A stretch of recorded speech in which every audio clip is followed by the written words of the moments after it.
Okay, this is very exciting. Thank you so much for giving me the honor of being up here and allowing me to do this and sitting in. This will be a show that I'll try to do every week that I'll record out of my own studio for DACC. So we'll get local, teachers, business owners, farmers, et cetera, to come through the studio. And it's going to be on YouTube, Spotify, Apple Podcasts, Amazon Music, Audible. And this first episode will come out Friday night at 9 p.m. So on Saturday mornings, you can get up early and tune in. Yeah, I'm excited. I'm excited for the guests that are here. We got some great ones here. I'll introduce the first. She is a professor from CSU East Bay of Latin American Urban and Environmental History. She's the author of City on Fire, Technology, Social Change, and the Hazards of Progress in Mexico City, 1860 to 1910. Professor Anna Rose.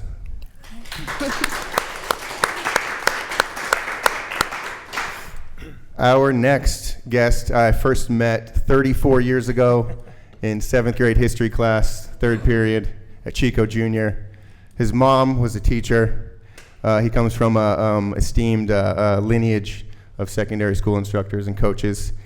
He is a health teacher at Chico High, where he's taught for 20 years now. He is a head varsity basketball coach for 19 of those years, Mr. Abraham Simmons. And lastly, but not least, we have from the Department of Geography and Environmental Studies, a Rollins Endowed Professor. This gentleman is a recipient of the 2023 Excellence in Innovation Award for Sustainability and Sustainable Development. That same year, he also received the International Campus Sustainability Achievement Award for CSU Chico from the Association for the Advancement of Sustainability in Higher Education. Welcome, Professor Mark Stemen.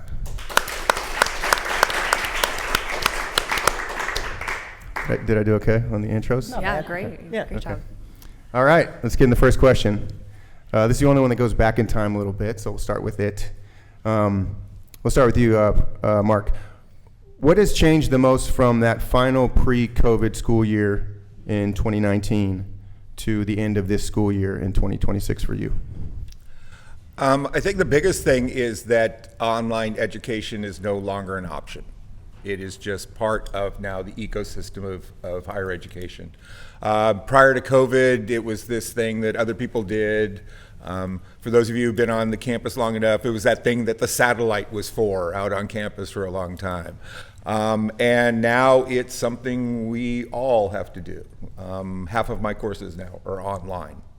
And so it's been a big change. And for students, it's in many ways disconcerting because I think they say they like the in-person classes as an experience, but the online classes are more convenient. And they're then torn between those two a lot of times. And so it has been a really big change on the campus in that way. How about for you? How do you feel about this change? It's not the same. Yeah. Right? It's not the same sitting in a group of 40 young folks thinking about their future and what they're going to do as opposed to staring at a screen and thinking about it that way. So it is different. It has, though, allowed me to teach people in Southern California. It's allowed people to take classes that would never have been able to take those classes. And so I think for faculty, it's something we just have to get used to because it is, in some sense, better for students. Yeah, I mean, I went to Santa Barbara, and one of the things they pitched there was that all the classrooms are pretty small, minus a few lecturals, which made the experience much better. Yeah, I mean, it sucks to not be in person. and they want that experience, Yeah. right? They want that, it's a real tension. They want to be digital, but they also want to touch grass. Yeah. And how to do both at the same time has been the struggle. Do you foresee anything changing this? Is there anything to stop this? Is this just how it's going to be forever? I think it's going to keep ebbing and flowing because that's not what students want. Yeah. Right, and so, the real difficulty is that at some point that's something, if online education is the thing they want and there's not enough of it, it increases value and there'll be people looking to monetize that. And so the real all of a sudden now it's going to cost you more if you're in person versus online. Right. And that's so it's only for rich kids. There's a whole ethical and issue about that about who gets to come to school and who has to watch TV. Yeah. By the way, the questions might start kind of dark here, but I'll end positively, I promise. Anna is the other college professor here. Would you like to answer that question? Yeah, absolutely. I'm echoing a lot of what Mark is saying here. But COVID fundamentally changed my job. COVID is the reason I'm in Chico. I teach at Cal State East Bay, and after COVID, our students didn't want to come back. They didn't want to come back in person. It's primarily a commuter school. Our students are heavily disadvantaged. A lot of them have housing insecurity. They work full-time jobs, are child caregivers, elder caregivers. They are working so hard, and online made it much more accessible for them. So our department leaned into that. Once we started experimenting by force during COVID with online teaching, we decided to make an entire online history degree. It's the only one in the CSU system. So as a result, our student body now is 80% online and 20% in person, and we really can't fill those in-person classes. We're having a hard time maintaining an in-person degree because we just don't have the students. But like Mark was saying, oh my gosh, my students are fantastic. They're from Southern California, where they would have to commute hours through LA traffic to get to their home school. Or I have students out in the middle of nowhere, like Barstow. There's nowhere that they can go. So I'm having a very fun time meeting these students and giving them access to education that they wouldn't have before. And online education, I know there are problems, and it takes an educator who's willing to expend a lot of energy to reach those students on an individual level, and to have those office hour appointments, and to just make sure their needs are being met. But the one thing I will say, kind of on a personal note, is that I have a very hard time now writing letters of rec for my students who are online, because I don't know them. The ones I know, they come to my office hours regularly and they visit me, but I don't know them as well. And it's funny because a lot of our students, they only come to Cal State East Bay at commencement. So I was at commencement last week, and I had these students coming up to me, Dr. Rose, oh my God, I loved your class. And I'm like, I have no idea who you are. And I played it off as though I did, but it took me a few minutes to get the context clues of who they were. And that is an unfortunate side effect of online education. Two follow-ups to you two. Have you seen any change in the quality of the work through the online classes? Well, we're going to talk about AI later, okay. So I think okay, that might be a better. You want to save that for AI? Right. Yeah. If anything, I feel like it's much more polished, the online work, because they have time, and they can do it at their own pace, and they're not put on the spot by any means, like they might be in class. You might cold call a student and ask for a question. They don't have that anxiety, which is, again, a really great benefit of online education. So I think, in a sense, the grades are higher.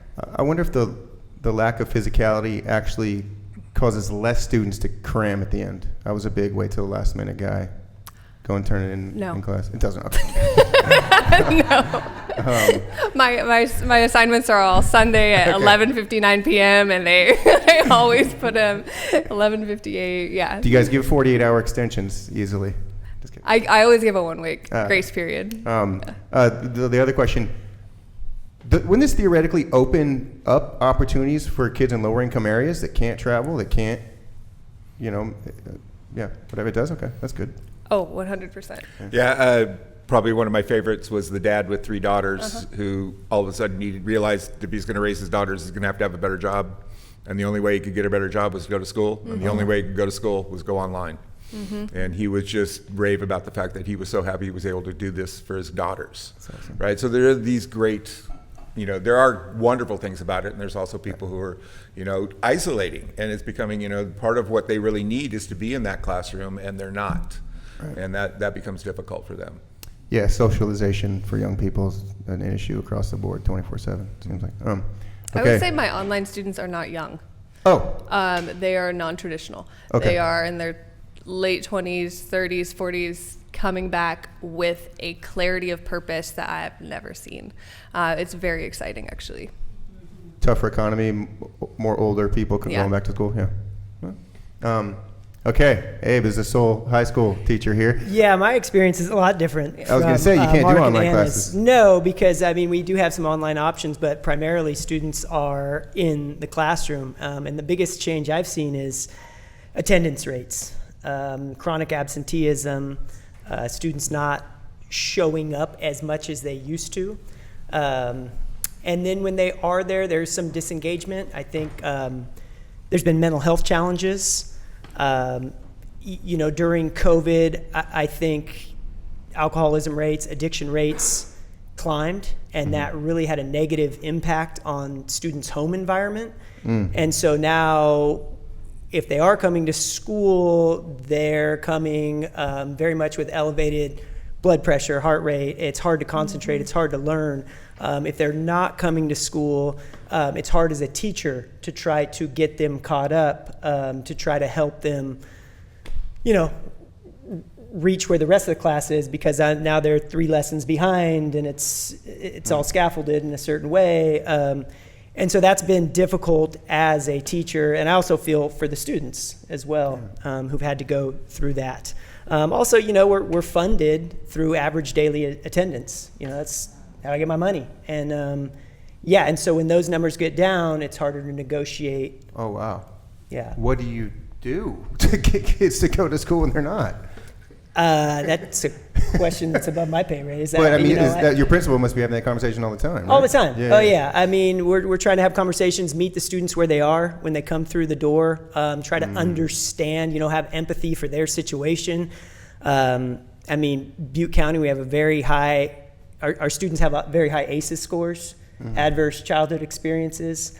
And, you know, those students who are coming into that classroom who've been witnessing these things in their home environment, negative things, now they're coming in and it's harder for them to learn, to concentrate. They might have more behaviors because of that. And so I've noticed more disengagement, more absenteeism since COVID. Yeah, I mean, for me personally, nothing makes me more kind of emotional or tugs at my heartstrings than like a kid that's having trouble. 100%. It's sad, it's stressed. So now that's elevated for you. I mean, that's got to make you a little more emotional. Well, for sure. Day to day. And I try to model a behavior where I'm excited and I'm happy to see them. And I try to get to know them on a level where hopefully by the end of the semester they can trust me and we can have some conversation. And they know that when they walk through my classroom door, they have someone who has their back. Right. And I think that is as much a part of my job as actually teaching the content of the class, to create some type of trust with an adult. Make them want to be there. Wow. And you know, and it always is great when students say, this is like the one class I enjoy coming to. Or I'll look in, you know, we have a system called Aries where you can see all their grades. And it's like, you got a B in my class and all of their Fs. Well, I show up to your class. And so that makes me feel better. But yeah, it's tough for sure. You know, and then you go into meetings about students and you hear what's going on in their life. And it's amazing they come to school at all, you know, in some of the cases. Wow, thanks. Okay, I think I'll move on. I guess the question I thought of when you guys were talking about this was, if performance scores are going down at either level, right? I've always been like, just fail kids, start failing kids, so they do it right, so they have to do it over instead of kind of lowering standards. Better to fail than lower standards. Is that a totally misguided way of thinking on my part? Our administration would be very upset with that. Our administrators are constantly checking our what's called DFW rates, our Ds, our withdrawals, and our Fs, and flagging them and hounding us. It's uncomfortable. Do they do that at Chico State? They're aware of it, you know, Yeah. but it just, I think just from a teacher point of view, to just dismiss people like that for reasons that we don't necessarily know. It's really hard right now. And so, so I have a little different, so I have that online class. And so they need due dates, they need structure, they need these types of things. And so you can build it into your learning management system, Canvas, to have due dates so that they see due dates and these types of things. But it's an online class. They just got to get through the material. So that at a certain point, I open up the assignments to let them finish, because it really is to get through that material. And it's kind of weird is that how can I sit there and hold something over them when I'm sitting in my pajamas at home, right? It's like, you know, it's a completely unworkable situation that we're in, to have those same kind of expectations that we did when they were in a class and we could look at them, we could talk to them.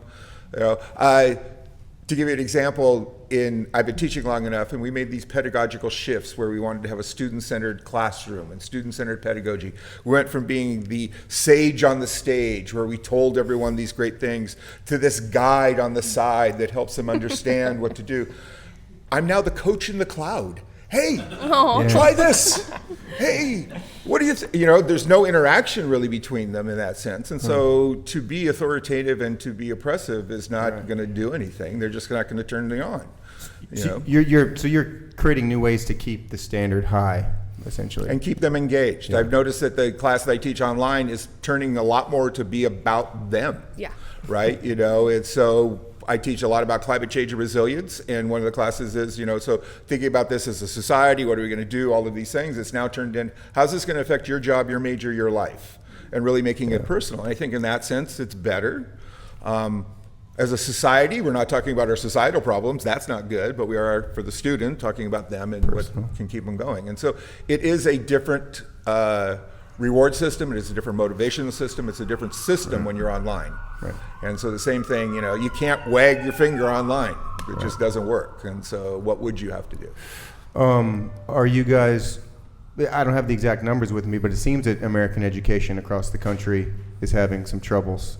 I don't know if it's at the university level as well as secondary school level. Do you see that? Do you see that? And what the heck can we do about that? Just more investment? Or? Well, you got all other questions. All kinds of stuff going on with higher ed right now. Okay. So, yeah. Okay, so it sounds like your concerns there and worries were really kind of student-centered there with that.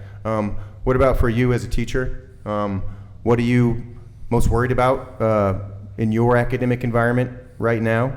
And then we can branch off with higher education in general.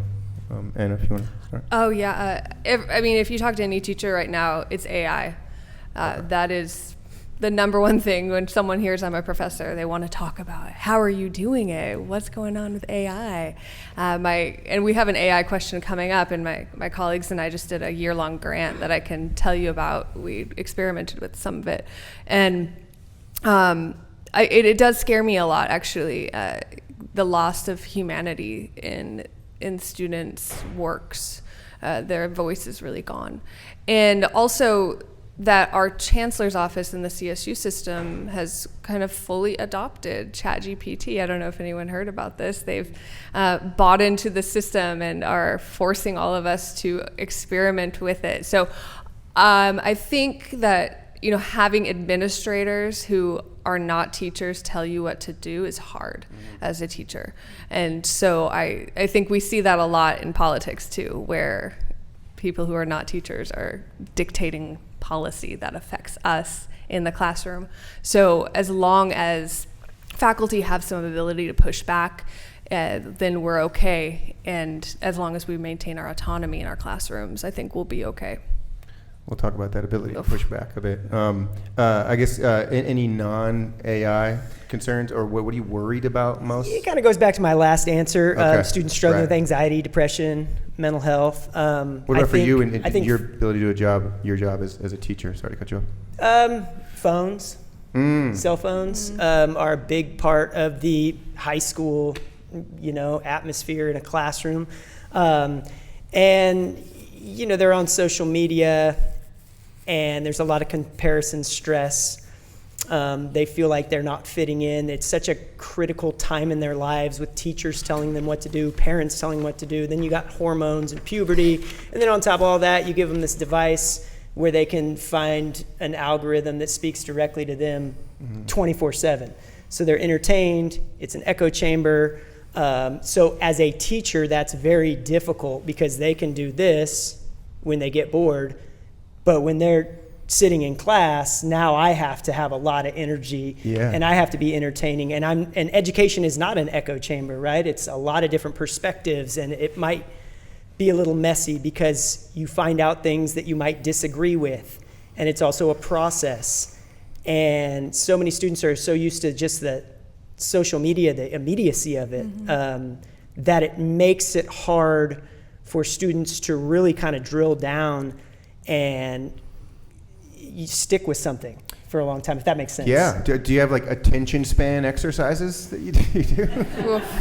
I mean, I'm trying, so we're on a block schedule at the high school at Chico High, and they're 88-minute classes. It's long. It's a long time. And so, yeah, it's, I try to set my class up where, it's about every 10 or 15 minutes we're switching something up. We're moving and grooving. I know some teachers have said, oh, if you guys can hang in there for 20 minutes, I'll let you be on your phones for 5 minutes. I disagree with that. Yeah. I'm like, if you guys can hang for 20 minutes, you can talk to each other in person for 5 minutes, but I don't want to see your phones. Like, I want you talking to one another. And actually, when we were in high school, remember how big hacky sack was? I mean, I never did it. Well, it's making a comeback. Yes, yeah. And when I first saw it, I walked into class one day, and it's just before the bell rang, some kids were hacky sacking, and my immediate kind of thought was, put it away, sit down. And then I thought, wait a minute. They're being physical, they're laughing, they're being engaged. So my thing now is if we can get through this, I have a back door that goes out to this little grassy area. I'm like, you guys go and play a little hacky sack. And so there are little motivators like that. I mean, how funny, talking in class used to be the main thing that would get you in trouble when we were kids. Now it's please talk. It is bizarre because I have my class set up in little groups of 4, these desks that face each other, and I encourage conversation and collaboration, and certain classes do just fine. But then there are other classes where I'm really wanting them to engage with one another and talk about the content, and it's really quiet. Yeah. And but then back to what Mark was saying, when it is a question about themselves, boom, they just go and go and go. It's, Yeah, the egos are a little out of control, or the self-absorption is a little out of control with the smartphones too, right? I don't know what it's from, but it's from everybody's a celebrity in their own little.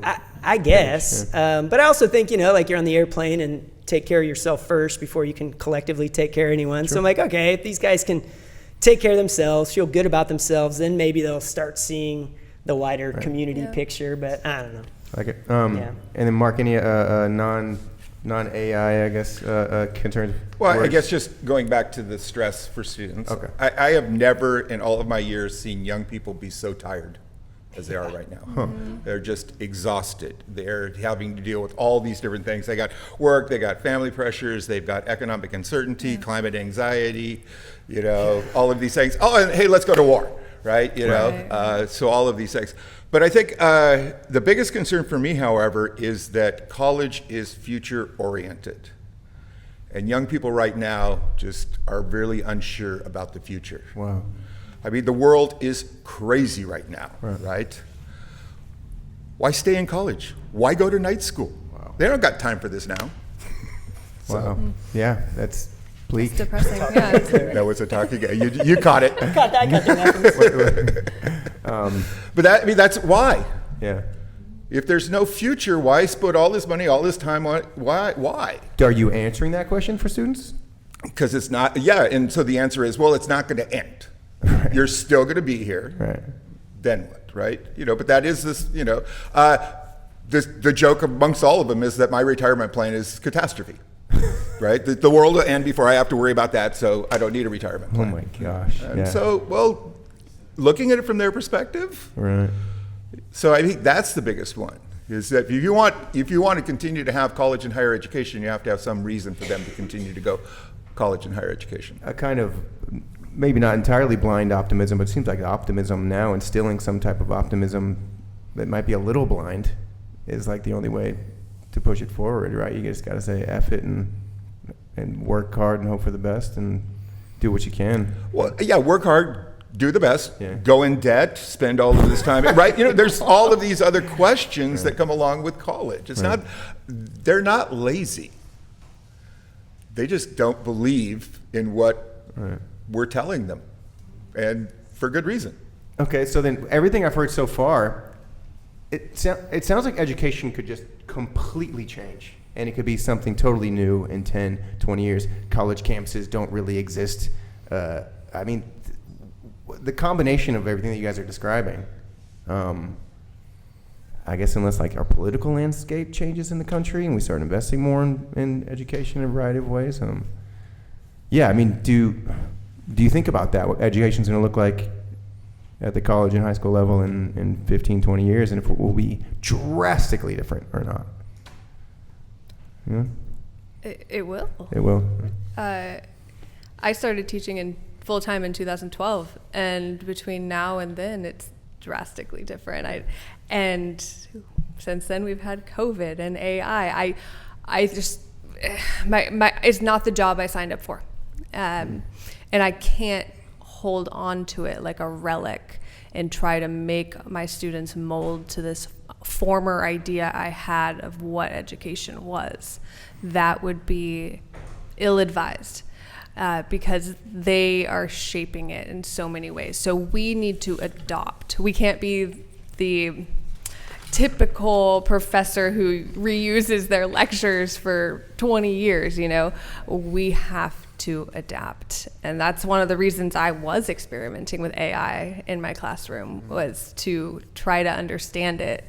But yeah, I don't know what it's going to look like. I wouldn't be surprised, Eric, if this idea of like a no campus thing, we're kind of seeing it in the Bay Area, where San Francisco, East Bay, and Sonoma have all condensed their staff.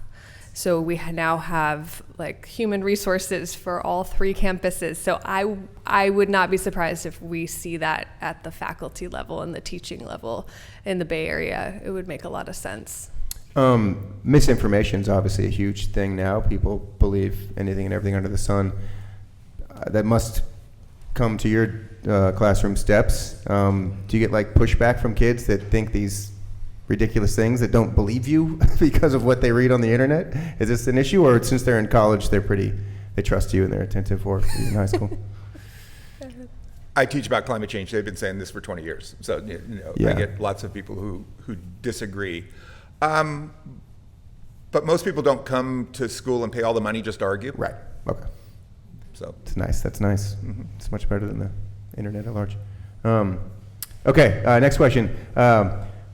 What do you need? What's the one thing you need right now at your workplace that you don't have? Abe, or The one thing I need at my workplace? Can you show up day to day? Money. For supplies? For living, I think if we want to retain and recruit the best possible teachers, and if education is, struggling and students are struggling, I think we need the best possible teachers we can find, and we need to recruit the best teachers, and I think we need to pay them. Mm-hmm. And I think we need to find housing. And I think that if you have a dynamic, we have great teachers at Chico High. I'm just blown away. These conversations that I have at lunch, in the staff room, they're really passionate and they're good. And I think we need to hire and retain more of these teachers.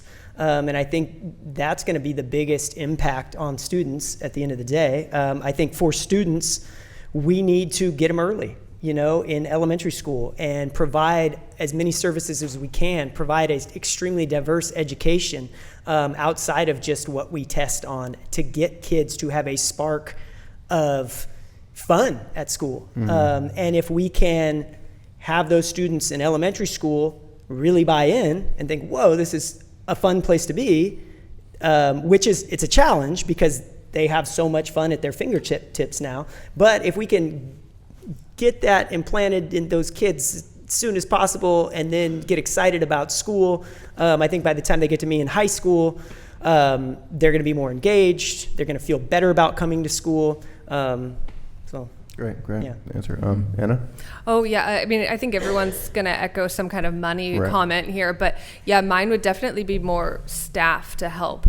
I recently took 10 students to a conference, and they all presented their own research. It was absolutely transformative for them to do this experience. And it took me over 40 hours of paperwork, like doing their travel and getting their reimbursements and signing all the waivers. And that took away from my ability to do what I'm trained to do, which is guide those students in their research, help them practice their presentations, get them ready for networking, the things that they were going to do at the conference. So if I had additional staff, I just think the job of a professor these days is a very big umbrella. At times I feel like a caseworker where I'm trying to help students with their mental health crises. I'm doing a lot of paperwork that I didn't used to do, a lot of advising that I didn't used to do, and not like the career advising that I feel like I'm an expert in. It's more of the GE checking of units that I'm not equipped to do. So staffing would be helpful. Interesting. And Mark? I think the biggest one is training. We've talked about how higher education has changed dramatically. We need good training in online teaching. We need good training in artificial intelligence. We need training in mental health. I mean, I took lots of classes. I wasn't taught any of those things in graduate school. I don't think any of us are. And so if this world is changing as fast as it is, the people in the change need to then also be helped in that sense. And so a lot of that. Now, I got to say, Chico State's doing a great job, so I don't want you to think that they're not. And so Chico State, the Faculty Development Office, is doing really good teaching online, teaching us about all of these types of things. But not everyone is as lucky. And I think that's the one thing I hear from most is like, I don't know how to do all this stuff. I mean, how much IT work do we now do? Oh, IT, right? yeah. That's not me either, right? Yeah. So that's, I guess, the difficulty is things are changing so fast, we need to also be updated in the changes as well. Wow, great. Interesting answers there. Okay, I think this next question is a good next question to have. We need money, we need training, we need investments, we need people, we need faculty. What role should the Department of Education serve in this country? Right now we have the head of the WWE in charge of the thing. I don't have a list of how that department's changing under Trump 2.0, but how do you feel about the DOE right now, and what role should it serve? Mark, if you don't mind.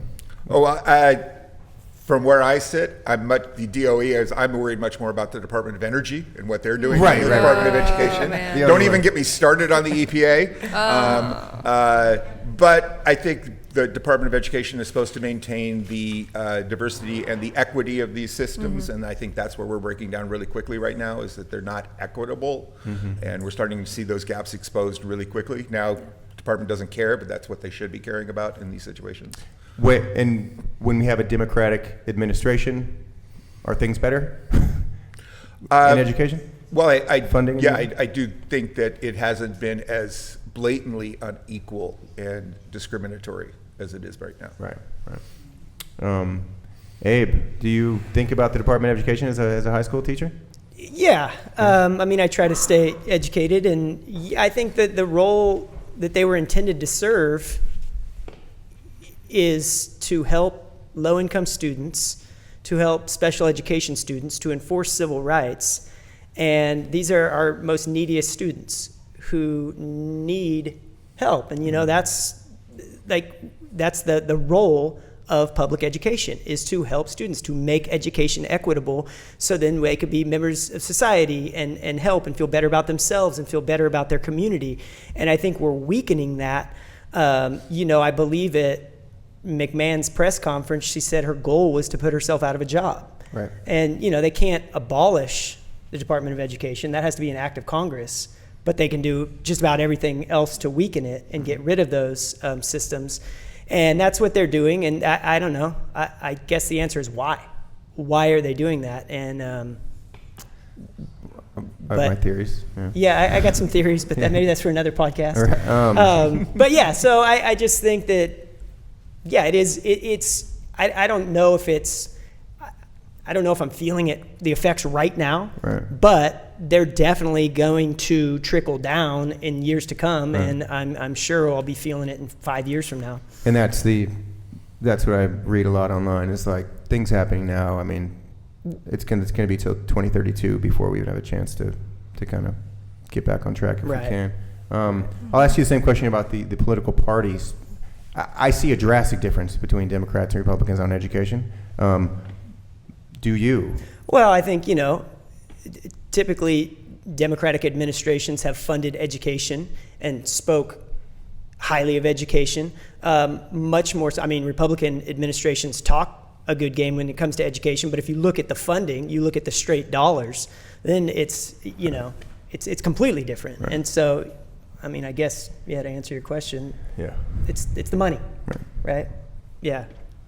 Anna? Well, we can see that really clearly in Texas and Florida, where college professors are being really censored in what they can teach, what books they can assign. My colleagues in those states are really scared right now.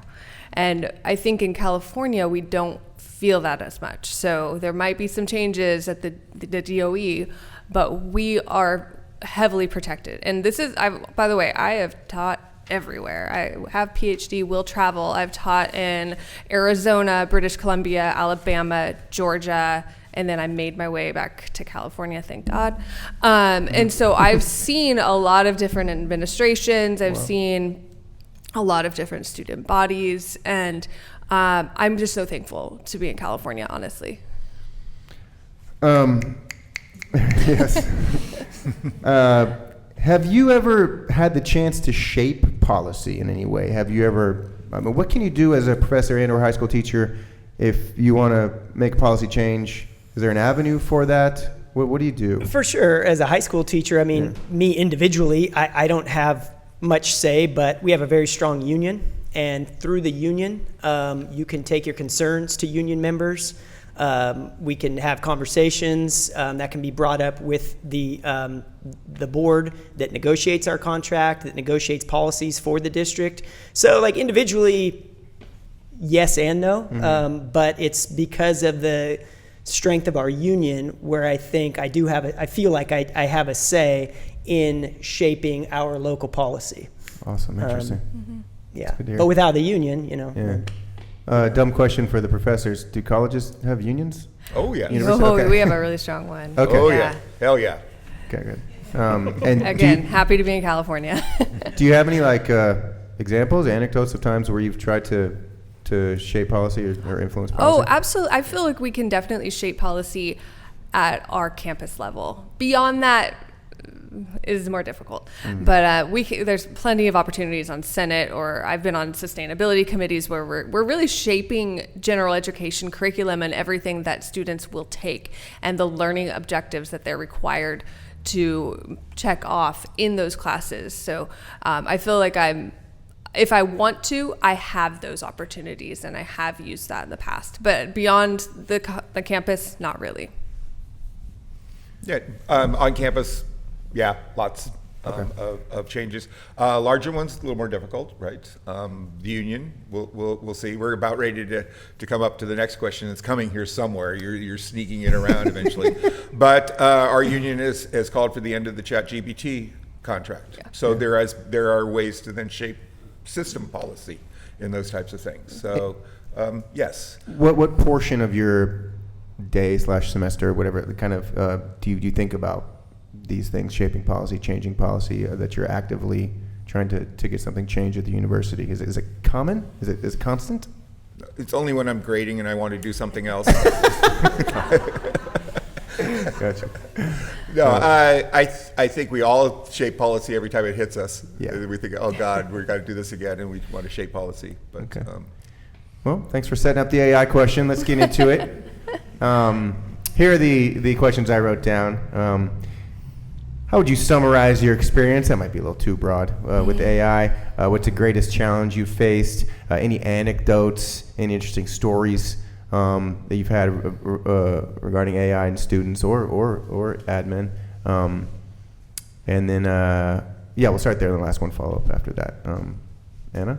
Yeah, like I mentioned earlier, I was on a grant this past year with 6 colleagues in the history department, and the grant was intended to have us experiment with AI-infused assignments. This was part of the chancellor's office on high demand that we, let students use ChatGPT readily and guide them on their way. The whole grant, we all devised an assignment that utilized ChatGPT in some way. I did just like a brainstorming of a research paper. Other people had ChatGPT write entire essays and then had their students correct everything that was wrong. And so at the beginning of the semester, we had students take a survey and ask about their experience with ChatGPT, their trustworthiness of it, how often they use it, and then they did our assignment, and then we did a post-survey kind of asking the same questions. The survey results, there were like over 120 students who did this, so pretty good for surveys. And we didn't see a lot of movement except in the trustworthiness area, where students felt like it was their trustworthiness went down. So maybe that's a good thing, I guess. Okay. And through the process, my cream of the crop students either absolutely objected to doing the assignments. We called them our conscientious objectors. We had to give them other assignments because they refused. Or they vehemently did it and then told us exactly how they felt. They hated every step of the way. So our best students are rebelling very strongly against ChatGPT, AI, because of ethical reasons and because of the lack of voice and the fact that they're in school and they're trying to learn, and this thing is giving them shortcuts. So that gave me a lot of hope, having our best students really come out against it so strongly. And we're seeing that. Has anyone seen all of these commencement speeches? Yeah, I was going to say. Where these speakers are coming out, AI is going to be part of your life and change, and all the students are like, boo! So this gives me so much hope that our young people are not just accepting this. It's the young person that doesn't want an easier path, that knows. Same thing with sports. It's like the great athletes, great students, they want it to be as hard as possible because they know that's how you train become your great. body, Yeah. you train your mind. If you have ChatGPT write every email for you, you cannot write that essay because you are not working that muscle anymore. And our best students are seeing that. Our worst ones are using it fully. And what's the whole fail rate like with that then? You catch it, you give an automatic F? No, because that's another ethical dilemma. The programs to catch it are AI, So you're having one robot tell another robot it's a robot, and then there's also cases of students suing universities and professors for saying that something was AI and it really wasn't. So our approach, with a lot of my colleagues and I approach it this way, we flag it the first time. We're like, hey, these are the patterns of generative AI. Your essay resembles them in many ways. I always tell students, I just read this whole paper. It's like eating a big meal. And I still feel hungry because the AI generated essays just don't have any meat to them. They don't have any flavor. They don't have any soul. And then I give them the opportunity to update it. But I give them a failing grade and say, you're welcome to change this. Oh, so it's not that the papers are so good, you think, that it's AI. It's that there's like a hollowness to them. That's absolutely hollow. Interesting. Yeah. Interesting. And we'll stick with but grammatically perfect. Right. Yeah. We'll stick with college. Mark, if you can give us some AI anecdotes on what you think the greatest challenges are. First of all, just so you know, AI checkers don't work. There are no AI That's checkers. true. The people who get caught because of AI checkers are the people who just tried AI for the first time, because after the second time you realize you can tell AI don't look like AI and it won't, right? And so it really quickly, it all of those things start to fall apart. And so part of it, I think, is, so we've done workshops on campus. We've had panels of students that talk about it. We have the conscientious objectors who won't use it. We have other classes that they have to use it because they have to be able to use it in the job that they're about to go get, right? And so there is a range of these things. What is missing is that there are no clear policies. If we were looking for something, if faculty wanted to say, okay, what is the university policy on AI? Really? Use it. We developed one. So our Senate did. Yeah. We don't have one. Wow. At Chico, and so these become these huge questions about this. It surprises me. Along that one, to kind of tie into something you've already talked about, this has been this question about, okay, can we have the university require to have a policy about AI in the classes? No, that's not part of your union contract. We can't. It's not a union thing. So stay the union away. And then all of a sudden the union goes, but it is dealing with our workplace, and so all of a sudden it is a union policy. So we're starting to see these questions about, okay, what is it? Is it what, where do these things all come down to on this? For me personally, my students are using it. Sometimes it's really obvious. Yeah. I mean, nobody's used an M- since Emily Dickinson. So all of a sudden they start showing up in the paper. It's, you know what I mean? There's not too many people do that. A lot of, it's not this but that. That's a common one that you see. So there are some common things in these large language models that you can then, hey, just let you know, that seems to look like that, which I think as a professor, I'm supposed to tell them, it looks to me like you're using AI, and if you turn this to anybody else, it'll look to them like you're using AI, so figure this out. But at the same time, it's all of a sudden then, okay, how can we use it? Yeah. How can they use this type of thing? And so one of the questions I've had now as I get back to this online class that I teach is that they have to then talk about how climate change is going to affect where they're going to move, what kind of job they're going to have and all that. Well, that's a good thing for AI to be able to do. So go do some research. What study you're going to do? Do they have any climate policies? That's a way you could do this.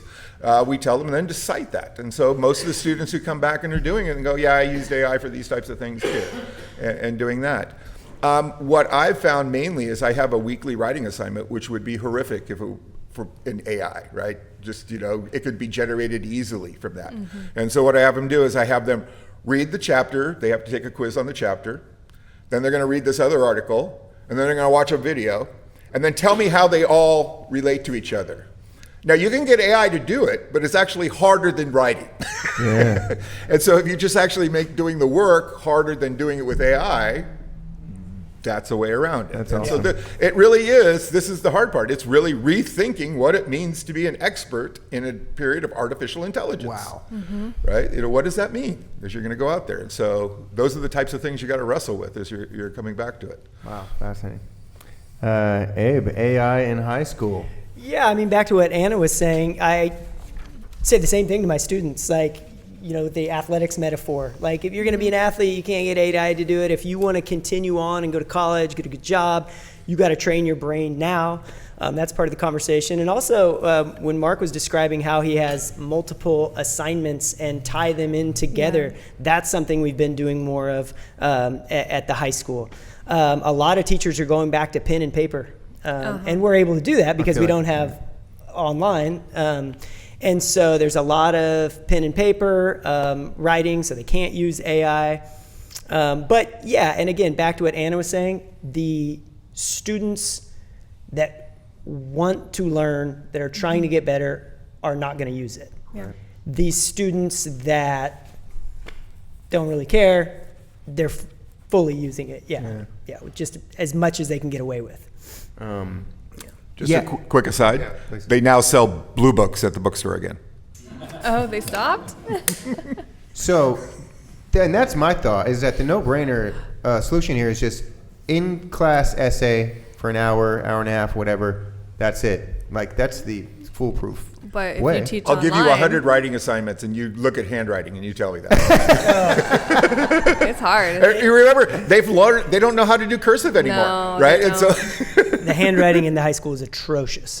Like, I feel like when we were kids, we had to write notes, And so you pass them on to people. And so we practiced our note taking because we didn't want to look bad. And now with kids just using text and the computer, they do not practice their penmanship, and it is so hard to read some of the students' Should that not work. be more of a priority than ever at the primary school I've level? heard that at elementary schools they're starting to teach cursive again. They're starting to teach penmanship because it has been such a problem in the higher grades.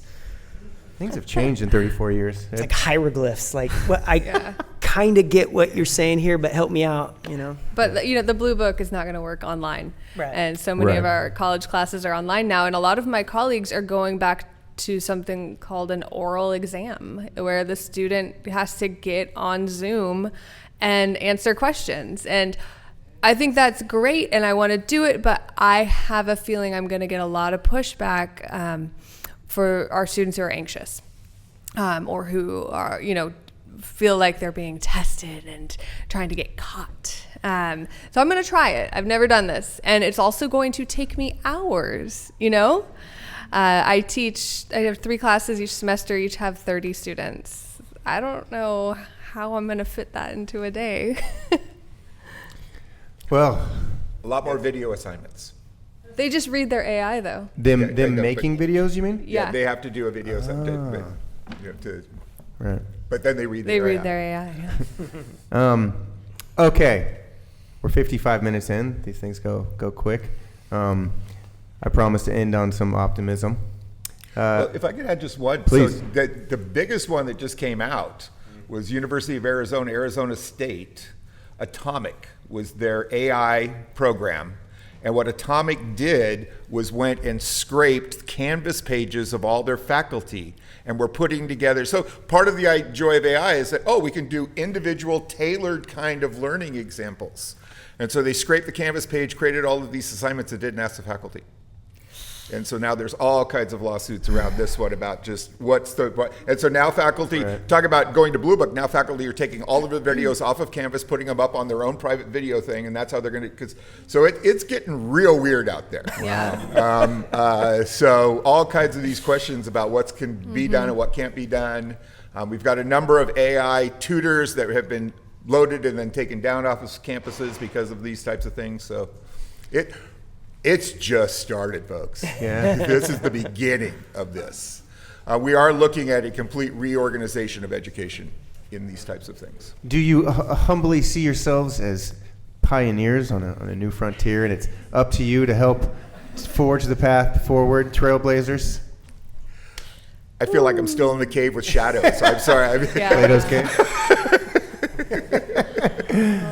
I mean, does it feel like a very heavy burden on you as a professor and a teacher as times are changing to be creative, to think of things that have never been thought of before in order to have the greatest impact that you can?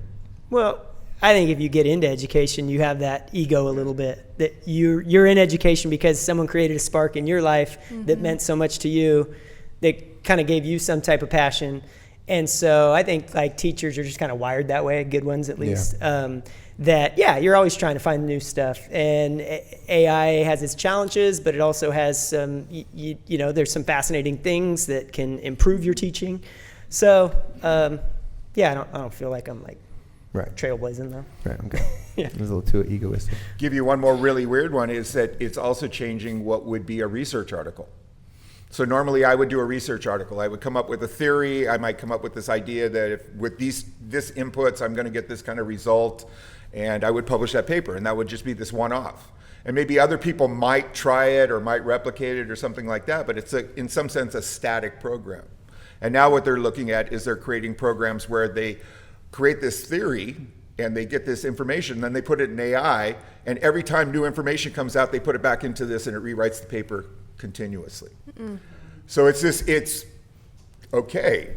That's different, that's good, right? So now if you used economic data and you said that with this kind of price controls and this kind of interest, we're going to get this kind of job results, and then you say, okay, well, then you try it again with the new results, does it get the same? You can test these things. And so it's changing that as well, right? So what a research article is no longer this thing you write and then move on, it's this thing that you live with forever.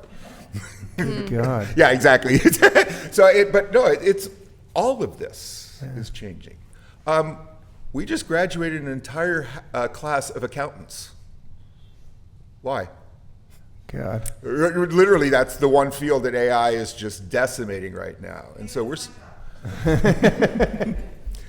No, and so we're starting to see this at the university, is all of a sudden this field are really impacted. And so it is a radical change. I mean, this is clearly the biggest change that has happened in my educational experience, Well, beyond COVID. Oh, yeah. Yeah, yeah. Well, it's easy to be pretty scared right now, I think. On that note, what feeds your optimism right now going into fall 2026? When you think of optimism or something encouraging, something joyful even, what comes to mind, Anna? There you go. Well, absolutely.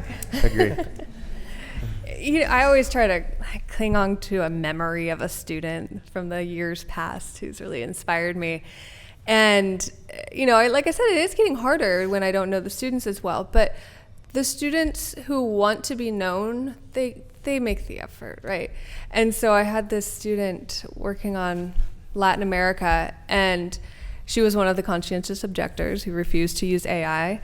And through our conversations, she wanted to study the dictatorship in Paraguay. And I realized it was because her mom fled the country because the secret police was, seeking her out and coming to her house at night. And she wouldn't have come to this topic had she done the AI assignment. It was through a conversation, a real person-to-person conversation, that we uncovered this. And then she interviewed her family as part of the research paper. And kind of going back to Mark, yeah, it's important that it's personal, because she was able to give this microcosm of how one dictator affected one family who's now living in all different places, and make these broader connections. And we just need to offer these opportunities to students going forward, and to make sure that we're there to guide that learning. And that's giving me a lot of hope right now, that we do have these students and they're eager to learn, and they have very real reasons for wanting to learn. She wanted to understand why her mom left. So I'm very optimistic about some of our students.